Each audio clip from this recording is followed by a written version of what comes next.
एक इंसान जो भारत की आज़ादी के लड़ा, फिर मुसलमानों के हक की बात करने लगा, फिर पाकिस्तान बनाने के लिए हजारों बंगालियों को कत्ल होते हुए देखता रहा। इसका इनाम भी मिला, पाक का प्रधानमंत्री भी बना, पर बाद में उसे अपने ही देश में जलील कर दिया गया, अकेला हो गया था। पर तनासा आयुब खान इससे डरते थे, इतना कि इसे मार नहीं सकते थे। पूरी ताकत लगा दी इसके प्रभाव को रोकने के लिए। इसे देश छोड़कर लेवाना जाना पड़ा। हुसैन सुहरावर्दी, जिसने अपनी ज़िंदगी में हीरो से विलेन तक का सफ़र कई बार तय किया।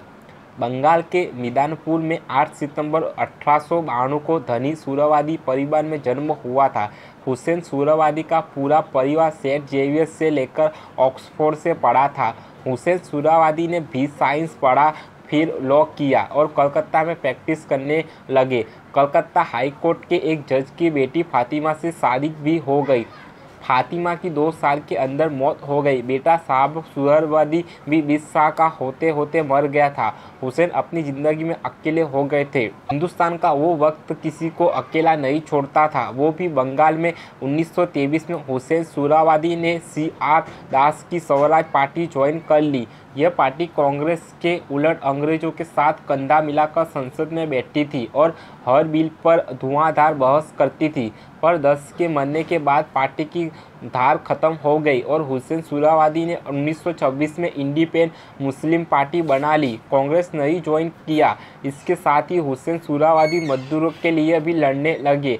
लगभग 36 ट्रेड यूनियन बनाने में हुसैन का हाथ रहा। इसमें मछुआरे, रिक्शे वाले, ठेले वाले सबकी यूनियन थी।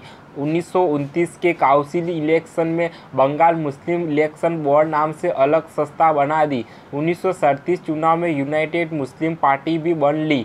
चुनाव लड़ने के लिए उसी वक्त मोहम्मद अली जिन्ना ने पाकिस्तान का आइडिया सबके दिमाग में डाल दिया था। राजनीतिक हालात ऐसे बन गए थे कि बहुत लोगों को हिंदू मुस्लिम अलग अलग लगने लगे।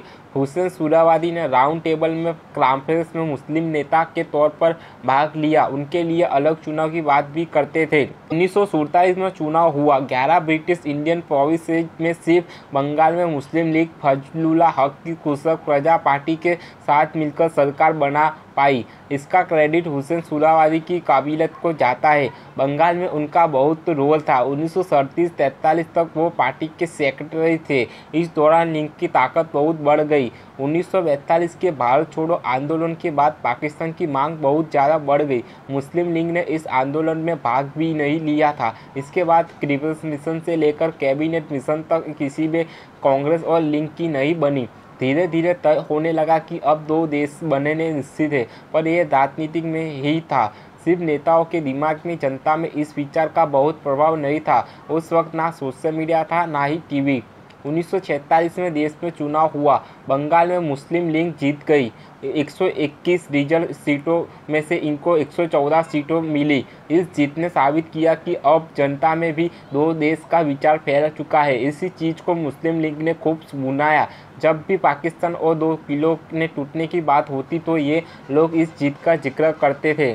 हुसैन सुहरावर्दी ने एक अलग प्लान भी बनाया था। ईस्ट इंडिया में एक अलग देश की पूरा बंगाल, असम और बिहार के कुछ जिलों को मिलाकर इसको ग्रेटर इंडिपेंडेंट बंगाल कहे जाने का प्लान था। हुसैन सुहरावर्दी उस वक्त बंगाल के मुख्यमंत्री थे। इस प्लान में बंगाल के हिंदू नेता शरद चंद्र बोस, किरण शंकर रॉय और सत्य रंजन बख्शी भी शामिल थे, पर यह प्लान फ्लॉप हो गया।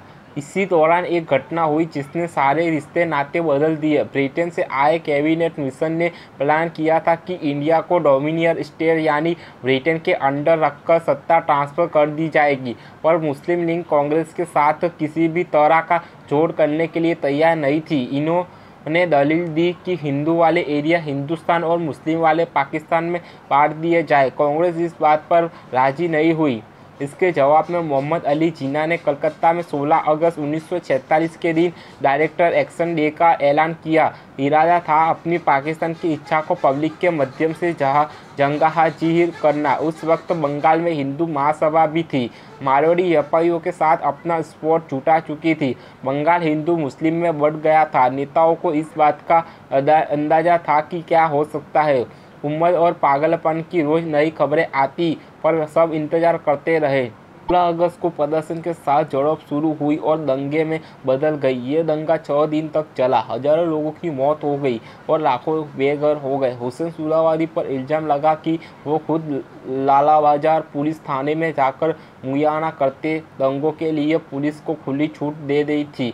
मारने के लिए गवर्नर सर फ्रेडरिक बारो और लेफ्टिनेंट जनरल सर फ्रांसिस टक्कर ने सुहरावादी पर सीधे इल्जाम लगाया कि डायरेक्टर एक्शन के लिए सुहरावादी ने पुलिस को एक दिन की छुट्टी दे दी थी, पर यह नहीं बताया कि उन्होंने अपनी आर्मी को क्या रोक रखा था, क्योंकि जब आर्मी सड़क पर निकली तो दंगाई भाग गए।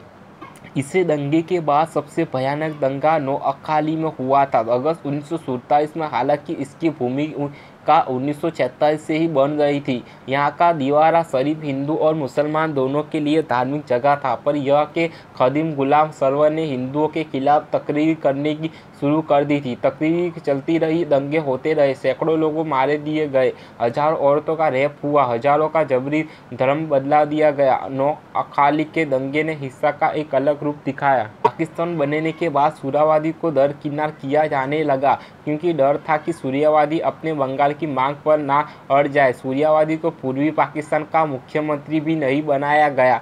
इनकी जगह पर एक छोटे नेता नजीमुद्दीन को सत्ता दे दी गई। फिर एक चीज भी बदल गई थी। जिन्ना की मुस्लिम लीग इस्लाम लेकर चलती थी, सुहरावादी की आवामी लीग सेक्युलर थी। सुहरावादी को वेस्टर्न कल्चर से भी लगाव था। बाद में प्रधानमंत्री बने थे, पर बहुत कम समय के लिए। तब तक पाकिस्तान हर किसी के हाथ से निकल चुका था। कहते हैं कि सुहरावादी को ज़्यादा मौका मिलता तो शायद पाकिस्तान के ये हाल ना होता। ये कोई बात नहीं सकता कि किसी की ज़िंदगी क्या मोड़ लेगी, कोई क्या फैसला लेगा, पर सुहरावादी की तरह आदमी हमेशा इतिहास के कड़मेरे में रहता है। इतना जटिल आदमी जो अपने हर काम के साथ इतिहास मोड़ देता है, जो डरते हुए भी किसी की जान ले सकता है, कमज़ोर होने के बावजूद तानाशाहों को डरा सकता है और अंत में हजारों के खून का इल्ज़ाम लिए जनता का नेता हिंदुस्तान, पाकिस्तान, बंगाल, सबसे दूर लेबान में अकेला मरता है।